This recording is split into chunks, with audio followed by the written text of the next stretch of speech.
Y lo que quiero presentar aquí particularmente es optimización de políticas de vacunación y enfocarnos particularmente en políticas que son constantes trozos. Ahorita vamos a ver por qué nos conviene o por qué quisiéramos pensar ese tipo de señales de control.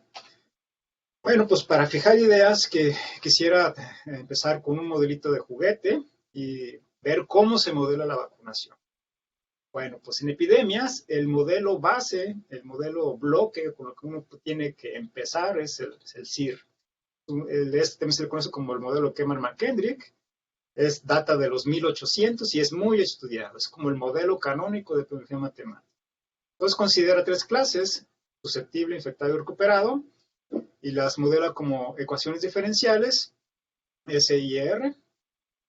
Y prácticamente la idea general es ver cómo hay transferencia entre los compartimentos de acuerdo a los estados del modelo, ¿no? Por ejemplo, aquí beta me dice la velocidad con la que se generan enfermos cuando hay contacto de un infectado con un susceptible en la clase de los susceptibles, SSA-mente. Bueno, asumimos que este modelo es bueno para cierto tipo de enfermedades, como por ejemplo las respiratorias, las que como influenza, gripa, entre otras. Particularmente si tiene un ingrediente de contacto, es de persona a persona y hay transferencia de enfermedad, este es un modelo que primero hay que analizar. Incluso en la historia del COVID, es el primer modelito que empezaron a utilizar para hacer sus adivinanzas de lo que iba a pasar en aquellos hace 2 años, ¿no? Bueno, entonces, pues la vacunación clásica, vamos a decirlo así, es a grandes rasgos, a términos muy generales, sacar susceptibles y meterlos a una clase que vamos a llamar vacunados. Y se sacan con una función que puede depender de tiempo o que también puede depender del estado y tiempo, donde el estado significa alguna de estas componentes o todas. Bien, ¿cómo escogemos esta función? Depende mucho del problema y el contexto y la conveniencia numérica de resolver el problema. Otros trabajos, vamos a decir los clásicos, por ejemplo, un autor muy representativo es Gumel. Él propone, y igual con otros trabajos, usar funciones que son lineales en el estado, es decir, que sea una salida proporcional a los susceptibles por una constante. Trabajos en ese sentido, vamos a ir de recientes, está de Sayam, y particularmente para COVID del mismo autor, pues que está aquí abajo, el IBOI. Eso es en términos solamente de descripción de enfermedad. El control aquí no es óptimo y no hay optimización. Con respecto a optimización, ya los primeros trabajos datan desde el 73, creo que hay otros por ahí más viejitos, pero son los que yo identifico. Y particularmente yo recomiendo mucho el Wickwire, porque también tiene modelos estocásticos optimizados. Bueno, entonces aquí la hipótesis con la que vamos a trabajar para los modelos es la que plantea Hedgecott, y él dice que el costo de prevenir una enfermedad por una campaña de vacunación es proporcional a la tasa de vacunación que estamos denotando con lambda D. Y la otra es que si yo supongo que mis salidas de aquí, de este modelito, son lineales, como este término, entonces, si mi condición inicial de susceptibles es muy parecida a la población total, aquí 1 me representa la población total escalada, o el 100% de mi población, entonces yo puedo ver esa salida como una distribución exponencial. Esto me dice que después de tiempo t, yo he vacunado x de t, gente o proporción de mi población. Esto nos gusta porque nos da una idea de cómo estimar este parámetro de lambda b. Bueno, pues entonces si yo fijo el tiempo de horizonte, que lo que pasaba antes en las campañas de vacunación, por ejemplo el COVID, al inicio se decía, vamos a vacunar el 20% de toda la población en un año. Esos serían como el input del problema, ¿no? Entonces, yo puedo decir, yo quiero aquí el 20% al tiempo final t, y entonces resuelvo esta ecuación de secundaria y encuentro una estimación de este parámetro. ¿Qué tan buena es esta estimación? Depende mucho, pues, de las condiciones iniciales y el tiempo en el horizonte. Se ha visto que para tiempos razonables entre 1 o 2 años es una estimación más o menos aceptable. Poniéndole numeritos, imaginemos que queremos inocular el 70% de la población en un año, entonces Lambda tomaría este valor. Si le metemos población, por ejemplo, Hermosillo, si tiene 812,000 habitantes y feria, tendría que estar vacunando, este numerito me está diciendo que tengo que estar vacunando 2,668 personas diariamente en promedio por día. ¿Okay? Entonces eso ya me da una idea de cómo tengo que yo planificar mi campaña de vacunación para que día a día aplique un cierto número de vacunas. Bueno, sabemos que el problema es mucho más complejo porque hay muchas vacunas, hay una logística por ahí intermedia, hay intereses económicos, políticos, etcétera, etcétera. Eso no está ahorita metido en el modelo, pero esto creo que son ingredientes básicos para hacer políticas de vacunación. Entonces, la pregunta que nos va a interesar en esta charla es cómo optimizamos esta tasa de vacunación o cómo optimizamos vacunación. En la literatura, cuando empezaron la campaña de COVID, se tenían como 2 objetivos bastante claros. Uno de ellos es a quién se vacuna primero. Y este es un problema de asignación. Esta pregunta te dice, tienes que vacunar primero a la gente con comorbilidades, a la gente de edad avanzada, a los más, vamos a decir, susceptibles, a los más desprotegidos. Y nosotros estamos enfocados más bien en cómo y cuándo, es decir, un problema de administración de vacunas. Entonces, cualquiera de estos 2 problemas en literatura ya se han modelado a partir de optimización, donde optimizamos un funcional de costo. El funcional de costo J me va a decir qué tan buena es una política o no con respecto a mi dinámica epidemiológica. Es decir, yo propongo controles U, que en este caso es hacer más grande o más chica la tasa de vacunación o repartir con cierto criterio a ciertas clases, y evalúo un costo que yo propongo con una función F y términos target, es decir, qué quiero que pase al final de la simulación. En este sentido, con este tipo de formulación aparecen como más representativos, creo yo, estos trabajos. Estos ya están publicados, aquí estoy citando el abierto, pero estos 2 ya están publicados, creo que en Nature. Particularmente Bubar, es vamos a decir, el trabajo que le da sustento teórico, o del cual agarraron el sustento teórico para argumentar las políticas de vacunación que se propusieron en WHO, en la asociación, en la Organización Mundial de la Salud. ¿Okay? Bueno, con esas ideas nosotros propusimos ese trabajo lo publicamos en Mathematical Bioscience y está ahorita bajo revisión. Bien. Entonces, para ver qué vamos a optimizar, pues primero vamos a plantear las ideas generales del modelo de dispersión de COVID. Una estructura muy socorrida en varios trabajos y que tiene, creo yo, los ingredientes básicos para el COVID, es un SAFE, es decir, tengo una clase susceptible, después de ahí paso a una clase de latencia, donde ya adquirí el virus, pero todavía no contagio, y después de una semana ya soy capaz de contagiar el virus. Entonces, durando una semana aquí en esta clase, paso a ser un infeccioso asintomático o un infeccioso sintomático. Ambos 2 pueden contagiar, solamente que sí presenta síntomas y no se da cuenta siquiera si tiene COVID o no. Bifurcaciones o estratificaciones de estas 2 clases hacen diferentes modelos y hay mucha literatura al respecto. Hipótesis muy importantes aquí son, por ejemplo, el tiempo de inmunidad natural.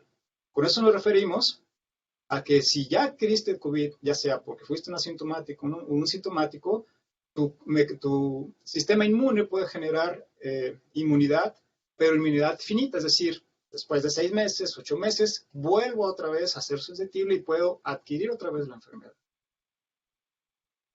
Se ha expuesto en la comunidad científica que esta es la hipótesis más aceptada hasta ahorita, porque Incluso se ha visto muchos casos de reinfección, aunque todavía no se han detectado con exactitud sus causas. Bueno, pues aquí vacunar para nosotros va a ser meter una clase, como lo he dicho antes, y vamos a estar sacando susceptibles. Bien, aquí pongo dos direcciones con respecto a este compartimiento bajo las siguientes hipótesis. Primero, voy a suponer que la vacuna es imperfecta, es decir, que tiene una eficacia. Al inicio, cuando salió, por ejemplo, me acuerdo que en entonces Pfizer fue como ya tenemos Pfizer el 95%. Bueno, aquí vamos a entender Pfizer 95% de eficacia como este parametrito epsilon. Esto me quiere decir que si yo vacuno a la gente, el 95% de las veces se queda en esta clase y el complemento, que es 1 menos epsilon, no le hace nada a la vacuna y puede seguir siendo, puede adquirir la enfermedad, a pesar de que ser vacunado. Eso quiere decir imperfecto. Ahora, también voy a suponer que la vacuna tiene una inmunidad inducida y que es finita. Entonces, si hay gente que fue vacunada, va a regresar después de un tiempo 1 entre delta B, que más o menos se ha observado también en literatura que es entre 6 y 8 meses, dependiendo de la vacuna que se esté utilizando y los esquemas y la calidad del esquema, etcétera, etcétera, y otras cosas. Aquí lo que hay que resaltar es que no hay inmunidad de por vida. Bien. Entonces, con estos parámetros, aquí sí, el problema que queremos plantear es combinación de evaluar eficacia, perfiles de vacunas, es decir, comparar vacunas de recuerdo a su eficacia o tiempo de inmunidad, qué tanta gente voy a inocular en un tiempo finito y ver diferentes escenarios para escoger dentro de lo posible la mejor respuesta. Bien, pues la traducción de ese esquema se ve como este modelo. Y aquí lo que quiero resaltar es simplemente esta ecuación. Esto de acá es la misma, no hay que hacer mucho caso. Pero esta X tilde, esta sí me interesa. Si yo propongo la tasa de vacunación como CUV, este X tilde lo que está haciendo es contarme el número de vacunas que yo estoy aplicando. Aquí tenemos varias hipótesis importantes. La primera es que la vacuna solo va a actuar de forma inmunológica a gente que no contiene ya el virus. Es decir, si yo vacuno un asintomático, desperdicio una vacuna en el sentido de que no le hace efecto. Si vacuno un recuperado, también desperdicio una vacuna que no hace efecto. Además, lo que hemos visto es que las pruebas de vacuna, las pruebas de COVID, las buenas, las de PCR, además de que duran hasta 2 o 3 días para darte un resultado en aquellos cuando empezaba, es cara. Entonces, no es como muy práctico aplicar prueba y después aplicar vacuna de acuerdo a la prueba. Es decir, que las campañas de vacunación están suponiendo que van a aplicarle vacunas a gente que no le funciona. Por ejemplo, contamos vacunas para susceptibles, expuestos, asintomáticos y recuperados. Entonces eso nos gusta porque ya puedo ir monitoreando en la simulación, de acuerdo a mi sistema dinámico, cuántas vacunas estoy aplicando. Y entonces, de recuerdo a esto, plantear restricciones. Bueno, otra, para meter la política de resguardo o lockdown, vamos a suponer lo siguiente. El escenario de simulación va a ser que estemos en la segunda ola. Y, pues dado que ya hubo una ola, ya se aplicaron políticas de resguardo, de encierro. En aquellos entonces, recuerdo que siempre estuvieron más o menos bajo resguardo la gente mayor y los niños. Considerando esas edades y datos de INEGI, más o menos podemos decir que entre el 30 y 35% de la población siempre se mantuvo encerrada. Es decir, había gente que podía salir a trabajar, pero los niños, sobre todo los preescolares, como no tenían ni siquiera acceso a una vacuna, era más conveniente tenerlos bajo resguardos en su casa. ¿Okay? Y entonces, esas van a ser las condiciones iniciales para los susceptibles.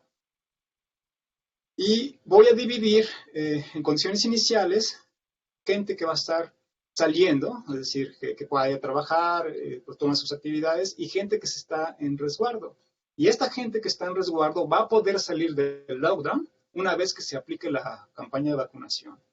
Lo que hemos observado es que las mejores respuestas de control se dan cuando estas dos controles están sincronizados. Es decir, aplico un cierto número de vacunas cuando al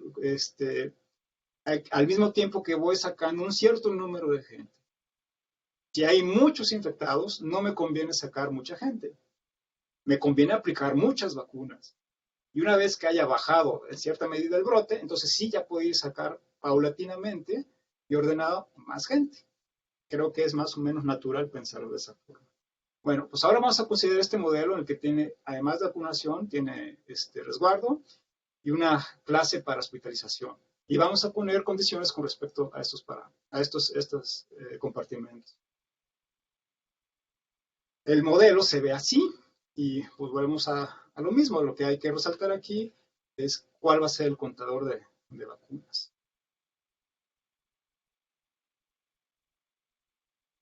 Hipótesis importantes, vamos a suponer que el lockdown tiene un efecto importante en la mitigación de la transmisión, porque al ver menos gente susceptible que esté en posible contacto con infectados, cambia las tasas de contagio. Bien, entonces, para darle un sentido un poquito más formal, vamos a hacer un pequeño análisis de reproductivo básico. El R0 es un número que les gusta mucho a los epidemiólogos porque les dice mucha información del sistema dinámico en cuestión que se está trabajando para la epidemia. Por ejemplo, R0 me dice el número que un solo infeccioso genera de infectados, de nuevas infecciones, cuando ese solo infeccioso se mete en una población que es totalmente insusceptible. Si ese R0 es mayor que 1, me dice que en promedio un infeccioso te genera ese número de gente infecciosa en el tiempo que ocurre para que ocurra una buena. Entonces, es importante mantener R0s o RTs, donde RT significa el tiempo actual, abajo de 1. Si el R0 es arriba de 1, yo siempre voy a tener gente infectada y recuperándose. Si el R0 es abajo de 1, después de un cierto tiempo, puedo suponer que la enfermedad alcanza un punto estacionario manejable o se extingue. Pues bueno, si nosotros consideramos el modelo sin ninguna de las dos políticas, es decir, sin vacunación o sin resguardo, este lo denoto como R0, y después calculo el número reproductivo para la dinámica con vacunación, resulta que el reproductivo con vacunación lo puedo escribir como este producto. R0, el escenario donde no tengo políticas, multiplicado por un factor, vamos a decir, de reducción. Este factor, miren que tiene un 1 menos una razón con parámetros que dependen de la vacuna, eficacia, tasa de vacunación e inmunidad. Entonces esto me está diciendo que de acuerdo a cómo sea este numerito, yo puedo hacer o más grande o más chiquito este número, más chiquito particularmente.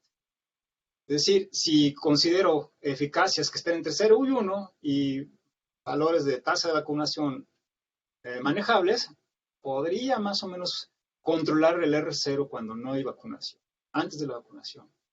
Entonces, si yo grafico para estos parámetros, para la eficacia y la tasa de vacunación, que aquí denoto con epsilon y lambda b, e igual a 1, obtengo esta curva que está aquí. Entonces, esta curva me gusta porque me dice, acá es el R0 cuando está menor que 1, y acá es el R0 cuando está mayor que 1. Uno esperaría que el brote empiece aquí. Y entonces me está diciendo, ok, si tú mueves estos parámetros, puedes mandar tu brote acá y pues ya todo se arregla, ¿no? Esa es como que la panacea. Pues bueno, también nos dice qué eficacias considerar de acuerdo al modelo. Lo que se ha detectado es que si tomas eficacias que son debajo del 45%, las tasas de vacunación que debes de aplicar son muy, muy grandes en el sentido que no son manejables. Por ejemplo, a este 45% casi le tiene que tocar una tasa semejante al 20%. Eso significa que en un día tendría que vacunar el 20% de vacunación de mi gente. Para ciertas poblaciones simplemente no es plausible. Para el caso de la Ciudad de México, la eficacia mínima que calculamos fue esta. Entonces, de ahí ya me dice, ok, tienes que utilizar vacunas que tengan por lo menos 45% de eficacia. Las demás no les vas a hacer nada en el brote. Así, si agarramos CanSino, esta es la tasa de vacunación que tuvimos que utilizar para que después de un año alcance un coverage del 20%. Bien, pues esto me está diciendo cuál es la línea base o la mínima tasa de vacunación que debería estar considerando para que pueda controlar o modular la mitigación del brote. A eso le vamos a llamar línea base. Entonces, de acuerdo al número de vacunas que tenga, mi capacidad de respuesta y otras cosas, uno puede estimar también mi máximo de respuesta. Y pues aquí modular este parámetro, es decir, proponer una señal de control, es una función que esté viviendo en esta banda. De tal manera que yo, R0s que estén por arriba de 1, los mande a valores que estén al menos abajo, un poco abajo de 1. Por ejemplo, si mi cobertura fuera del 20% en un año, esta sería la tasa de vacunación base y me tengo que mover dentro de ciertos intervalos para poder mandar el R0 abajo de 1 si mi si mi eficacia, si mi vacuna es arriba del 80, sí, es decir, si uso por lo menos Moderna o Pfizer o de ese estilo. Ok, entonces con eso ya planteo mis R0s y aquí lo que quiero ver es cuál es el efecto de además considerar el lockdown. Si hago el mismo choro que acabo de aventar ahorita, lo que vemos es que rescala el efecto de mitigación. Es decir, aquí ando para esos parámetros en orden de 10 a la menos 2 y acá casi ando por orden de 10 a la menos. Aquí estamos exagerando mucho el lockdown, pero es más o menos el efecto que se observa. Es decir, el lockdown ayuda mucho a que sea más eficaz una campaña de vacunación.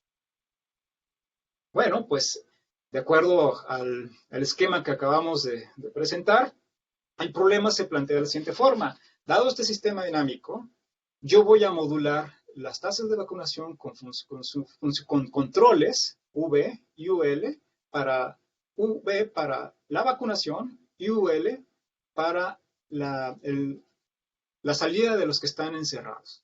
Es decir, como este parámetro me dice qué proporción constante tengo que sacar por día, este parámetro más algo me va a hacer o más grande o más chiquito este parámetro. Lo mismo acá, o más grande o más chiquito. Y esta va a tener que ser de acuerdo a que minimice un funcional de costo y satisfaga otras restricciones. Dos no muy naturales es que al menos obtenga la cobertura deseada al tiempo final y otra condición la que vamos a llamar de PAT. Es decir, aquí la que impusimos fuera de que el número de hospitalizados, que es la proporción de sintomáticos, esté siempre por debajo de un nivel B. Esto para que no sobrepase el número de camas. ¿Okay? Entonces, el problema de optimización es encuentra tus señales UL, V, de tal manera que minimices el funcional de costo J sujeto a estas restricciones. Bien, lo que hemos observado es que restricciones de este estilo, de X evaluado en T igual a un punto, son muy difíciles de conseguir. Y es más sensato pedir que lleguen a un conjunto, es decir, que esto no sea un punto, sino que entre a un intervalo. Ahora, ya vimos que tenemos que minimizar un funcional. ¿Cómo pensamos es funcional? La OMS propone el siguiente estadístico para medir la afectación de una enfermedad en una población. Ya se le llama el DALY, el Disability Adjusted Life of Years Lost. Tiene dos componentes particularmente, el YLL y el YLD. El YLL se refiere al número de años perdidos por discapacidad. El YLD se refiere al número de años perdidos por muerte. Entonces, de acuerdo al modelo, si yo sé cuánta gente se enfermó con COVID sintomático, voy a suponer que va a estar incapacitada un tiempo, vamos a decirlo así, que en promedio son 15 días. De 15 días a 3 meses es más o menos el rango que funciona. Y el número de muertes, pues ese es más dramático, porque si se muere, por ejemplo, una persona de 30 años, considerando su vida promedio 70, perdió 40 años de vida.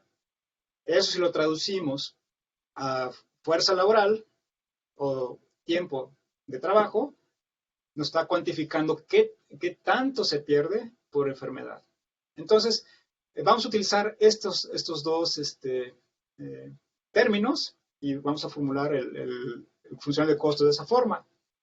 Vamos a integrar sobre todo el tiempo de simulación y vamos a decir que el número de años perdidos debido a enfermedad son el tiempo que yo estoy sintomático o el tiempo que yo duro hospitalizado. Es decir, si tengo mucha gente que fue sintomática o tengo mucha gente que fue hospitalizada, esto crece. Y acá, estos me representan el de años perdidos, la gente, pero el años perdidos por muerte, la gente que se muere y no se atiende, y la gente que se muere una vez que es hospitalizada. Entonces, el problema que vamos a atacar es minimizar, al menos ahorita V y UL, el número de gente que se enferma o se muere, y el costo del control. Esta forma lineal en el estado, cuadrática en el control, se utiliza mucho en los modelos epidemiológicos y viene de funcionales que vienen de economía.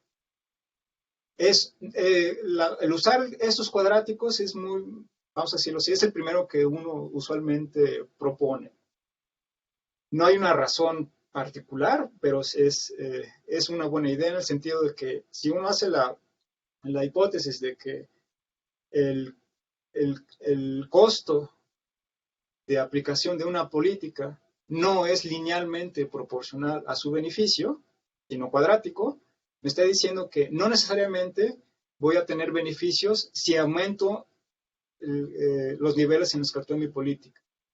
Al inicio sí, pero después de un tiempo tal, cuando ya pasa la curvatura, ya no va a tener un beneficio menor. Más o menos cuadran las ideas con lo que estamos hablando. Pues bueno, entonces el problema de control se ve así. Voy a minimizar las tasas de vacunación y de release de acuerdo a valores que pueda manejar con estas restricciones. Aquí B denota el número de camas y K por I S denota el número de infectados que se generan. Y en la ecuación pues ya se ve el monstruo así. Bien. Entonces, para las simulaciones consideramos estos perfiles. No presentamos gráficas para todos. Aquí agarramos una Pfizer y con esas eficacias y ahí están las referencias con respecto a los demás. Se puede dar también una comparación de las políticas de acuerdo a sus perfiles en inmunidad y eficacia. Y para optimizar, algo que es muy importante para nosotros es establecer qué tipo de políticas queremos. Como hemos visto que en la literatura, apenas de epidemiología, son muy socorridas las políticas continuas, no es tan directo ni tan fácil de interpretar su significado. Es decir, si yo tengo una función continua para U, me estaré diciendo, no, pues vacuna 100 en este día, vacuna 100.5 en un día más un segundo, vacuna 100.7 y así sucesivamente. O sea, no es tan práctico el dar funciones que sean constantes en ciertos periodos. Aquí quisiéramos que las funciones sean constantes en resolución de días y así poder contestar cuántas vacunas aplico en un día, cuánta gente libero en un día. Ese tipo de políticas son constantes a trozos y es el que vamos a socorrer. Los simuladores que están pensados para problemas con políticas continuas no consideran ese tipo de políticas. Y entonces tuvimos que aplicar un algoritmo de evolución diferencial. Creo que el clásico es el Storm, que va a estar sujeto a mutación, crossover y selección. Y las formas de esos operadores las tomamos de un artículo que ya está publicado por uno de los autores de lo que estoy presentando aquí. Entonces, la idea de la metodología es, resuelves tu sistema dinámico, este que está aquí, con algún método numérico. Nosotros usamos un Rugecuta orden 4, y entonces eso ya te da una matriz donde tienes tiempo y estado. Eso lo das como entrada al optimizador y vas moviendo las U's de acuerdo a este algoritmo genético para encontrar un óptimo del funcional de costo.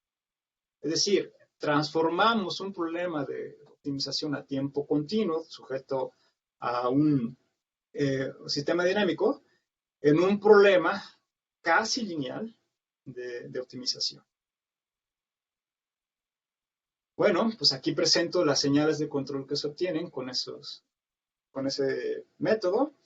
Y esta señal es el de Lowdown. Aquí lo que hay que observar es que al inicio, como si el brote está alto, es decir, hay mucha gente infectada, me dice, no saques mucha gente, espérate un ratillo en lo que empieza la vacunación, y ya cuando veas que la vacunación ya está jalando, entonces sí, avientar a esta gente constante para después de un año, avientas a toda la gente que tienes adentro. Aquí veo el efecto de esta señal de control en el brote. Por ejemplo, aquí está la gente que está en encierro. En azul es una política que no es óptima, pero sí satisface condiciones. Aquí esta rugosidad se refiere a la característica del método. Es un método que usa crossover con varias aleatorias. Y entonces, de acuerdo a una política que no es óptima, la azul tarda más tiempo en sacar la gente que tú deseas sacar a tiempo de final. Es decir, la óptima es esta naranja. Si veo la gente susceptible, lo que debo de ver es, si yo aplico la política óptima, la gente susceptible debe crecer. Entonces es lo que vemos con esta curva. Bien, y la tasa de vacunación, pues es esta. Si yo multiplico la tasa de vacunación por la población total, puedo decir cuánta gente debo de aplicar, cuántas vacunas tengo que aplicar diariamente para mitigar, para disminuir el proceso de vacunación. ¿Okay? Y entonces, viéndolo en términos de los DALIs, vamos a decir, aquí estoy contrastando una dinámica que no considera vacunación con respecto a una dinámica que sí. La azul es una no óptima, la naranja es la óptima. Aquí estoy graficando la proporción de casos sintomáticos, esta es la proporción de casos hospitalizados. Entonces vemos que pues, la óptima sí pareciera que está haciendo su trabajo. Y lo más interesante, creo yo, es ver que las políticas deben ser sincronizadas en el siguiente sentido. Al inicio, si el brote tiene un R0 mayor que 1, lo que me conviene es aplicar mi máxima respuesta de vacunación y conforme se va mitigando el brote, ir aumentando la tasa de salida de los que están en el encierro. Una vez que ya alcanzo un nivel aceptable de infección, puedo bajar el número de vacunas diarias y dejar una tasa constante de salida máxima de gente que está en resguardo. Y bueno, pues esos son los resultados. Aquí estos trabajos es producto del grupo de investigación que tenemos aquí en la Unison, en conjunto con el ITSON y bajo la asesoría de Jorge Velasco de UNAM Juriquilla.